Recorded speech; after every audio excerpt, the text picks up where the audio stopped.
ప్రియులారా, ప్రార్థన చేసుకుందాం. పరిశుద్ధుడా, మీకే స్తుతులు స్తోత్రాలు చెల్లిస్తూ ఉన్నాం.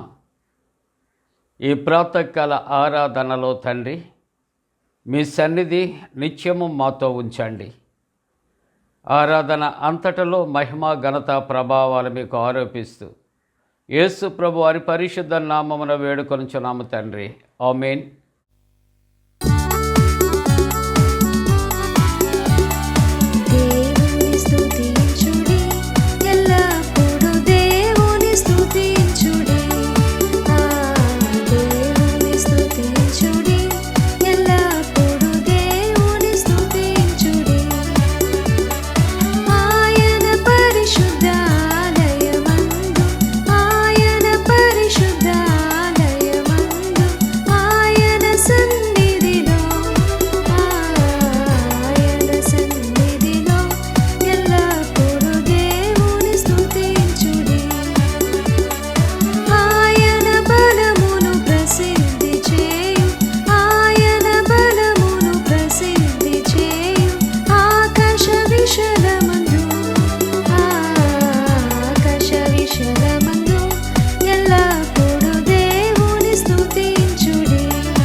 ప్రియులారా, ప్రభు పేరట మీకు శుభాలు. జన్మదినాలు, వివాహ దినాలు జరుపుకుంటున్న కుటుంబాలకు యేసుక్రీస్తు ప్రభు పరిశుద్ధ నామమున పండు prince and sisters YouTube channel ద్వారా శుభాలు మీకు తెలియజేస్తూ ఉన్నా. దేవుడు మిమ్మలను దీవించునుగాక.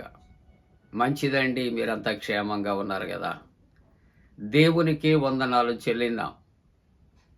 ప్రాతకాల ఆరాధన కొరకు ఏర్పాటు చేయబడిన పరిశుద్ధ లేఖనాన్ని కలిసి చదువుకుందాం.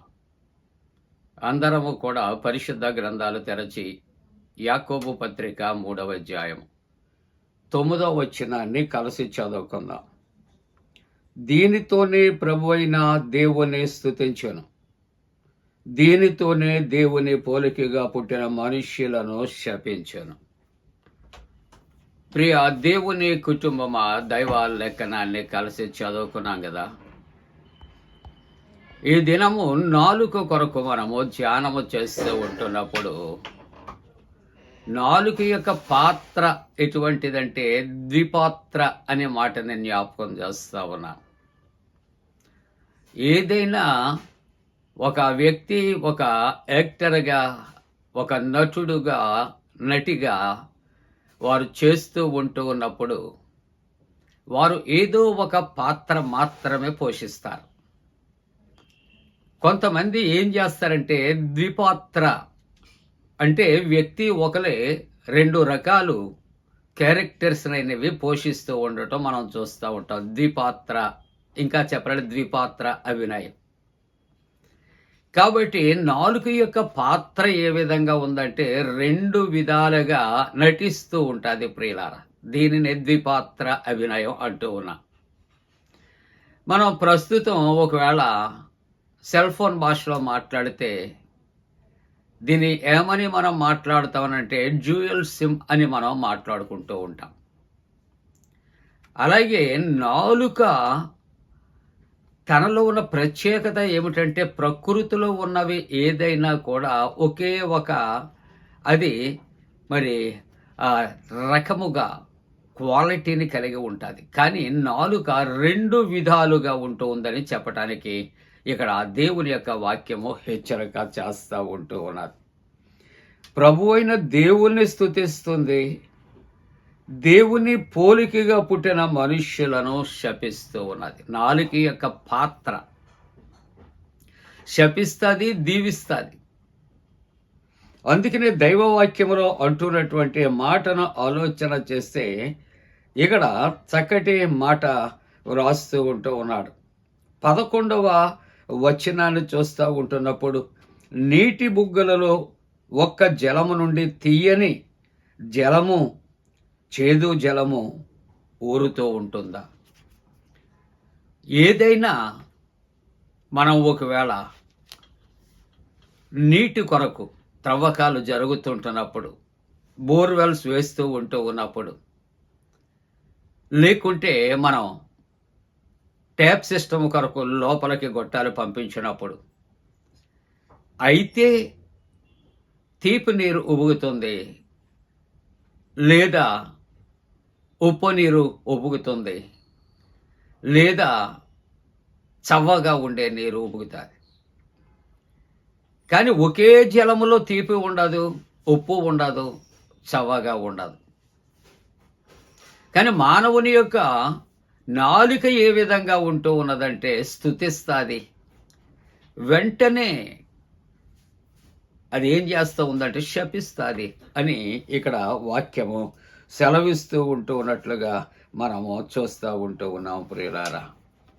12వ వచనములో చూస్తే, అంజూరపు చెట్టుకు ఒలీవ పండ్లు, ద్రాక్ష తీగకు అంజూరపు పండ్లు అయినను కాయున, అటువలే ఉప్పు నీళ్ళలో నుండి తీయని నీళ్లు ఊరవు. ఇక్కడ అంజూరపు చెట్టు అయితే అంజూరపు ఫలమే, ఒలీవ అయితే ఒలీవ పండ్లే అక్కడ కాస్తూ ఉంటాయి. కానీ ఇక్కడ ఉప్పు నీళ్లలో తీయని నీళ్లు ఊరతాయా? అక్కడ అంజూరపు చెట్టుకు ఒలీవ చెట్టుకు అక్కడ అంజూరపు పండు కాయవు. అలాగనే ఇక్కడ రెండవ మాట అంటూ చూస్తూ ఉన్నప్పుడు ఉప్పు నీళ్లలో నుండి తీయని నీళ్లు ఊరవు కదా. 18వ అధ్యాయం 21వ వచనంలో అంటాడు, జీవము మరణమును నాలుక వశములో ఉన్నవి, దీవిస్తుంది, శపిస్తుంది. ఇక్కడ ప్రకృతిలో ఏ చెట్టు అయితే అదే ఫలమిస్తుంది, ఏ నీరు పడితే అదే రకం ఉంటుంది, రెండవ రకపు ఓటా ఉండదు. కానీ దేవుని యొక్క వాక్యం అంటుంది ఇక్కడ జీవమును అలాగే ఈ యొక్క నాలుక వశములో ఉన్నదే అంటాడు. జీవ మరణాలు రెండు మానవుని యొక్క నాలుక వశములో ఉంటాయి. అలాగనే సామెతల గ్రంథంలో 21వ అధ్యాయంలో 23వ వచనాన్ని మనం చదువుకుంటూ ఉన్నప్పుడు ప్రియులారా, ఇక్కడ నోటిని నాలుకను భద్రము చేసుకునేవాడు శ్రమలలో నుండి తన ప్రాణమును కాపాడుకుంటాడు. కాబట్టి నాలుకను ఏం చేసుకోవాలంటే తన వశ్యములో తాను ఉంచుకోవాలి. అటువంటి వాడు ఏ విధంగా ఉంటాడంటే తన ప్రాణమును వాడు కాపాడుకుంటూ ఉంటాడు. కాబట్టి వేళ వాక్య ధ్యానంలో చూస్తూ ఉన్నప్పుడు ఈ నాలుక ద్విపాత్ర వినయం చేస్తూ ఉంటుంది, రెండు విధాలుగా మాట్లాడుతూ ఉంటుంది, దేవుణ్ణి స్తుతిస్తూ ఉంటుంది, శపిస్తూ ఉంటుంది. కాబట్టి నాలుక యొక్క ద్విపాత్ర పోషణ అది దేవునికి ఇష్టమైంది కాదు, మనకు కూడా దీవెనకరమైనది కాదు అనే మాటలు ఈ ఉదయకాలపు ఆరాధనలో తెలియచేస్తూ, ఒలివ చెట్టుకు ఎలాగైతే అంజూరపు పండ్లు కాయవో, అంజూరపు చెట్టుకు ఒలివ పండ్లు కాయవో, అలాగే నాలుక అనేది అవునంటే అవును, కాదంటే కాదు అని పరిస్థితుల్లో ఉండాలి తప్ప, ఈ నాలుక ఎవరికి అనుగుణంగా వారికి ఆ మాటలు మాట్లాడే నాలుకగా, నాలుక నరము లేనటువంటి నాలుకగా, జీవాన్ని మరణాన్ని కలిగినటువంటి నాలుకగా మానవుడు కలిగి ఉన్నాడు. కాబట్టి అది మనకు దీవెన కాదు, దేవునికి ఇష్టమైనది కాదు అనే మాటలు ఇక్కడ తెలియపరుస్తూ మరి ప్రభు మనల్ని హెచ్చరిక చేస్తూ ఉన్నాడు. దేవుడు ఈ మాటలు దీవించునుగాక. ప్రార్థన. పరిశుద్ధుడా నీకు వందనాలు. ఈ నాలుక ఆయన స్తుతిస్తుంది దేవుణ్ణి, ఈ నాలుక శపిస్తుంది.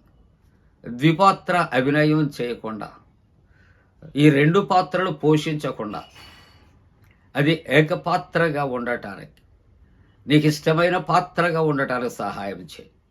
జన్మదినాలు, వివాహ దినాలు జరుపుకున్న కుటుంబాలను ఆశీర్వదించు నాయన. పరీక్షలు రాస్తున్నటువంటి బిడ్డలు, ఉద్యోగ ప్రయత్నంలోని బిడ్డలు, ఇంటర్వ్యూస్లోని బిడ్డలకు తోడుగా ఉండు. వివాహ వ్యవస్థలో ప్రవేశించే బిడ్డలకు తోడుగా ఉండండి తండ్రి. దేవా, నీ మీద ఆనుకున్నటువంటి బిడ్డలను తండ్రి నీ రెక్కల చోటను భద్రపరచుమని యేసు ప్రభు దివ్య నామమున వేడుకొనుచున్నాము తండ్రి. ఆమె. పరలోకమందున మా తండ్రి, నీ నామం పరిశుద్ధపరచబడనుగాక, నీ రాజ్యం వచ్చునుగాక, నీ చిత్తం పరలోకమందున వేర్చున్నట్టు భూమి అందు నెరవేరునుగాక. మా ఇందిన ఆహారం నేడు మా దాయిచ్చే, మా ఏడల అపరాధం చేసిన వారిని క్షమించిన ప్రకారముల అపరాధము క్షమించము, శోధంలోనే తెక్క కీడును తప్పించము. రాజ్యము, శక్తి, మహిమ నిరంతరము నీవే ఉన్నవి. ఆమేన్. మన పరమ తండ్రి అయిన దేవుని యొక్క ప్రేమయు, ప్రభువైన యేసుక్రీస్తు ప్రభు కృపయు, పరిశుద్ధాత్మ యొక్క అన్యోన్య సహవాసము, ప్రాతకాల ఆరాధనలో ప్రభువుని ఆరాధిస్తున్న ప్రతి కుటుంబానికి తోడుగుండి సంరక్షించి కాపాడునుగాక. ఆమేన్.